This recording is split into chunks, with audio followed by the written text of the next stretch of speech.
వైభవ్ సూర్యవంశీ ఈ పేరు అందరికీ అలా తెలిసిపోయి ఉంటుంది ఈ పాటికి ఎలాగూ. అయితే నేను చెప్పేది ఏంటంటే ఈ సీజన్లో, ఈ ఐపీఎల్ సీజన్లో 776 పరుగులతో 72 సిక్సర్లతో అందరి అభిమానులను చేజిక్కించుకున్నాడు, ఎన్నో అవార్డులు అందుకున్నాడు. అయితే ఇప్పుడు మ్యాటర్ ఏంటంటే ఈ చిన్నోడిది ఈ సీజన్లో ఎంత సంపాదించాడు, ఎంత ఆదాయం వచ్చింది, ఎంత జేబులో వేసుకున్నాడో అవన్నీ ఈ వీడియోలో చెప్తాను. అయితే ఈయన్ని రాజస్థాన్ రాయల్స్ వాళ్ళు ఫ్రాంచైజీ ద్వారా 1,10,00,000కు వేలంపాట్లో దక్కించుకున్నారు. అట్లా ఇవే కాకుండా పలు ఫీజులు, రివార్డులు ఇవన్నిటితో పాటు చాలా అవార్డులు కూడా ఆయన అందుకున్నారు. మోస్ట్ వాల్యుబుల్ ప్లేయర్గా 15 లక్షలు, టోర్నమెంటులో టాప్ స్కోరర్గా నిలిచి ఆరెంజ్ క్యాప్ను సొంతం చేసుకున్నందుకు 10 లక్షలు సొంతం చేసుకున్నాడు.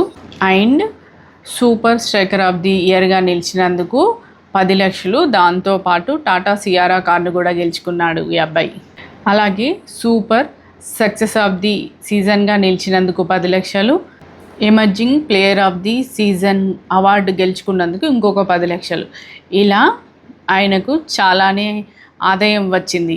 అలాగే ఈ వైభవ్ సూర్యవంశీ ఒక్క మ్యాచ్ ఆడినందుకు ఎంత ఫీజు అంటే 7,50,000. అయితే ఇలాగా ఆయన ఈ సీజన్లో 12 మ్యాచ్లు ఆడాడు. అలాగా అది 1,25,00,000 అది ఆదాయం వచ్చింది. అలాగే player of the match, electric striker of the match, ఇంకా ఇలా కొన్ని అవార్డులు రివార్డులు అందుకొని మొత్తం ఆదాయం ఏంటంటే 2,85,00,000. అది కూడా ఇంత చిన్న ఏజ్లో. వెరీ గ్రేట్ కదా.